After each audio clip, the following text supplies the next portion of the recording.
Hey, welcome back. I'm really excited. This time around, we're going to cover what I have recently done, which is attach a number of the previously fabricated parts to the fuselage of my RV-7A.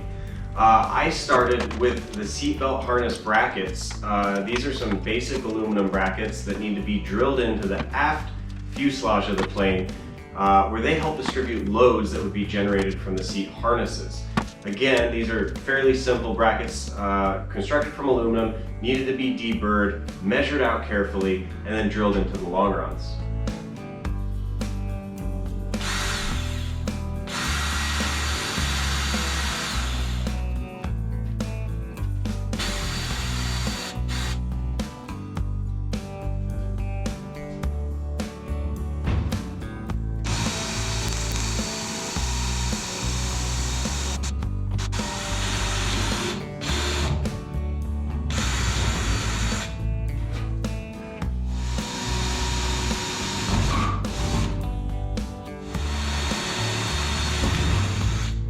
From there, I was working up front here where I was securing the fuselage gussets. These gussets help stiffen up the front of the plane and tie the loads from the firewall to the longerons and the fuselage itself. They went in fairly simply. I believe I squeezed all the rivets, even though there's a ton of them.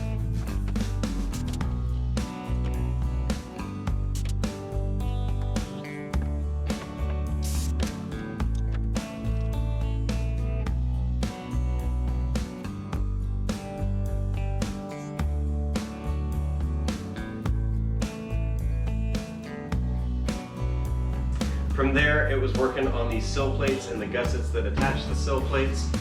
These pieces were fantastic. I spent a lot of time prepping them. Before I got started attaching them, it was important to remember I needed to rivet the skins to the longeron all under here, because those rivets would soon become inaccessible.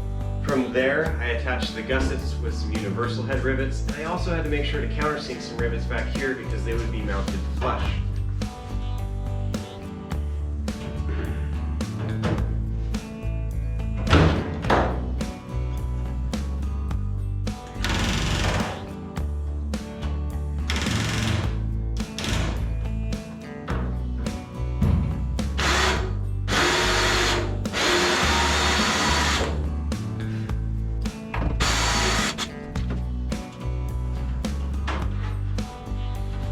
Once those were in, it was time for the sill plates themselves. Access here, extremely limited. The riveting, not all that hard if you have the right bucking bars. I rely heavily, as I always do, on my normal tungsten bucking bar, and my slim tungsten bucking bar came in additionally handy here. If you don't have those, I would highly recommend you get them. I use them for like 90%, 99% of the rivets on the plane.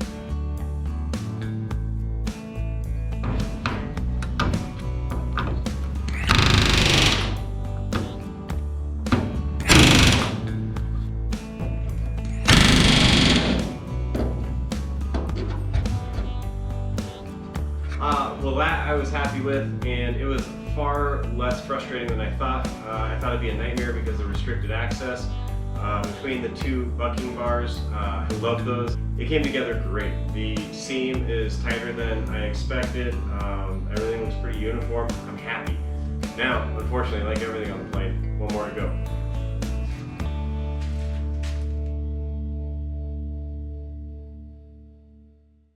All right, now we're at the point where this piece that's been clecoed in forever needs to be removed so that we can finally rivet it together and then put it back in along with the belt crank down in there.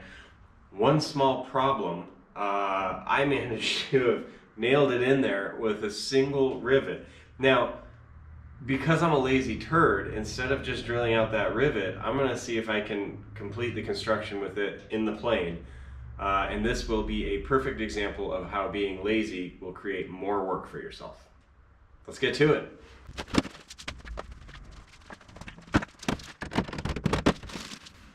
I think if I can get this very bottom one, the rest should be easy.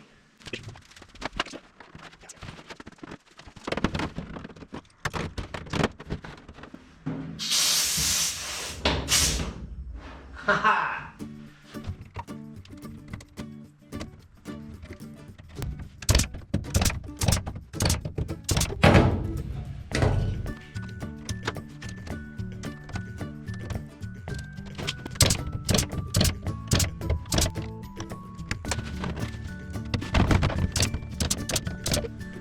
For this next part, the instructions say something about a narrow bucking bar to get in here. Now, since we've just proven that my way of doing things is vastly superior than the instructions, I'm going to squeeze these as well, because I don't really feel like using a narrow bucking bar.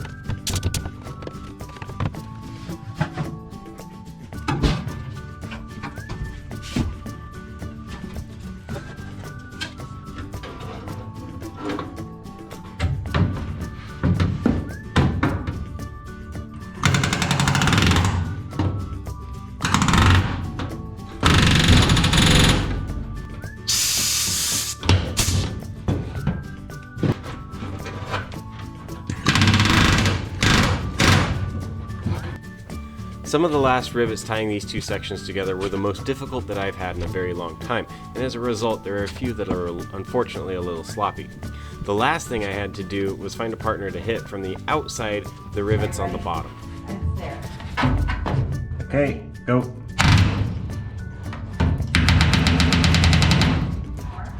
Yep. Yeah, full squeeze. There. Ready? Okay.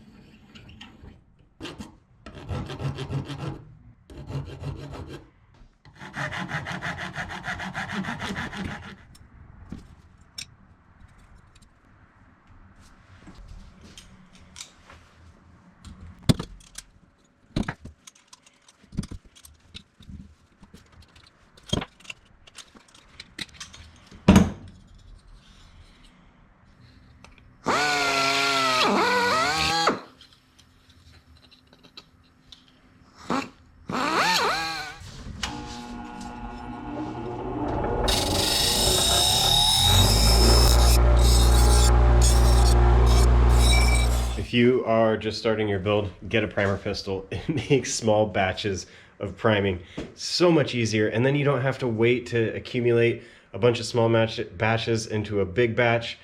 You can just get that little step done, get a primer pistol.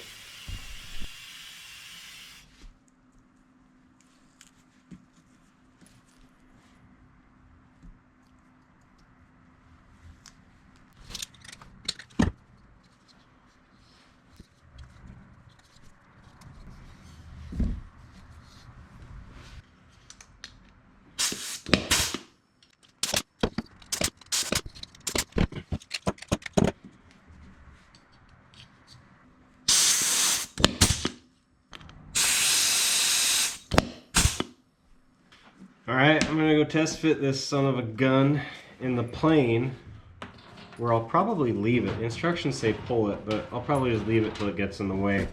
That way I feel like I got something done.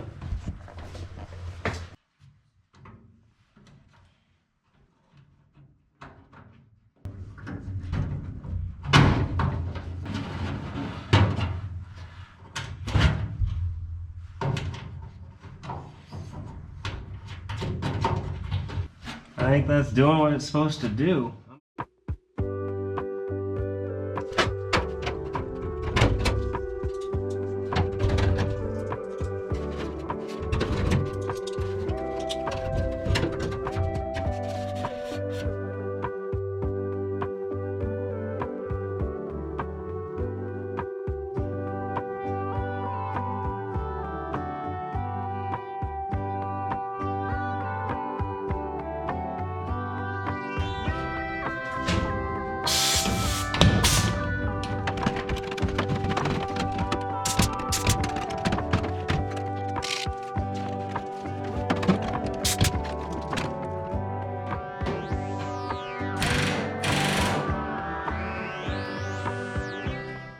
I've been getting everything prepared to get these top aft skins on, which is truly exciting. However, I want to take my time on the next step. I don't want to just throw them on because I've made that mistake before. What I want to do is take a moment to run some sort of stringers from fore to aft and check the flange angle on all these and get those adjusted before getting the skins down. That way, I'm hopefully removing the amount of times that I have to assemble and disassemble this aft portion. So I'm going to check the angle of all these flanges, take a good look at it, and then we'll pull those off the shelf and get it mocked up.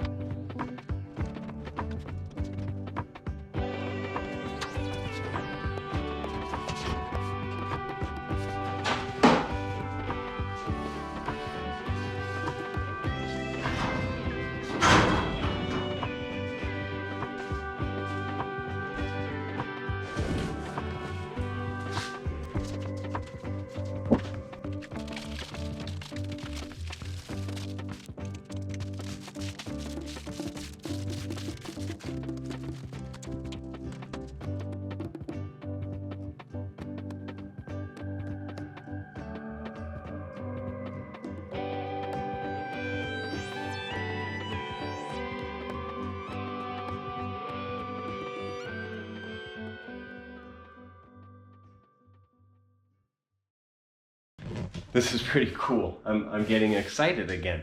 You will notice that where I adjusted the flanges on the bulkheads, we're getting like a nice tight fit, which is exactly what I wanted to see, except for one spot where you can tell I totally phoned it in and it will have to be adjusted later. I'm gonna go ahead and now match drill this just like we would anything else, and then we will fit the forward aft top skin.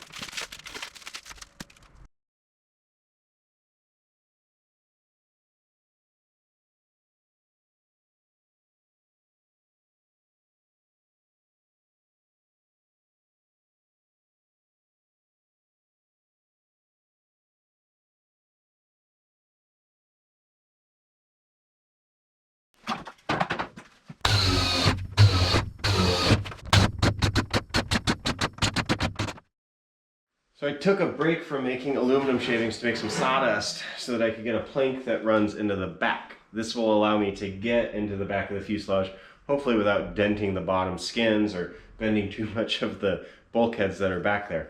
Why do I need to get back there? A number of reasons. Eventually I'm gonna have to rivet these pieces on, but before that, I actually have some gussets that I need to install back there. And I also have to attach this top rib towards the aft end of it. Why didn't you do these things before the skins were on? Good question. The instructions actually said to, at least the gussets. The problem was my bulkhead here would flop around quite a bit, and I was not sure of the position in which these gussets would land until I had this skin on. In fact, they moved so much that putting these gussets on in the wrong position would have made it impossible to then attach the skin because the positioning of the holes would have been off. So I'm going to do it the safe way, albeit the very restricted way, movement restricted way, and go ahead and crawl back there and get these located, possibly even drilled, but perhaps just marked. That way I know that they're exactly where they need to be.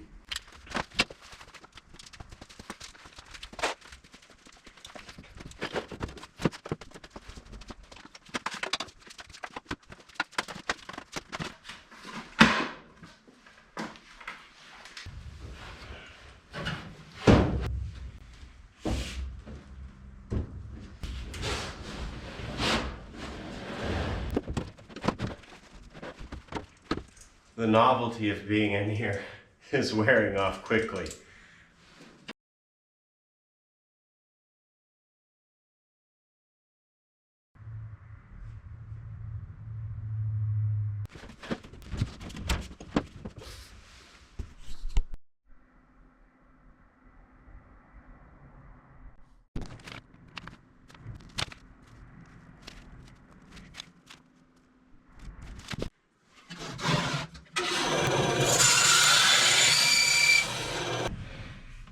The trick to working in such a confined space is to make sure that you brought everything with you.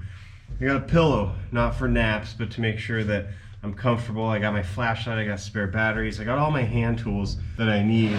My pneumatic drill, making sure there's plenty of hose. The goal here is just to get these gussets all pre-drilled so that I can pull them out and have them primed. That way, when I remove the skins to prep those, I can just go ahead and rivet these guys because they're already fit and drilled and ready to rock.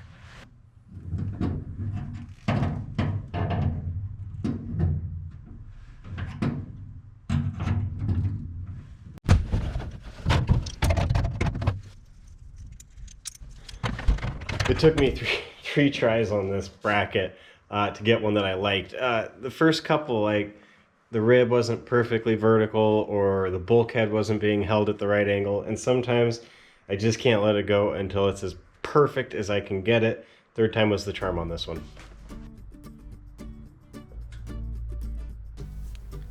This thing really does look more and more like an airplane every day. In fact, it's unmistakable now, and that really excites me.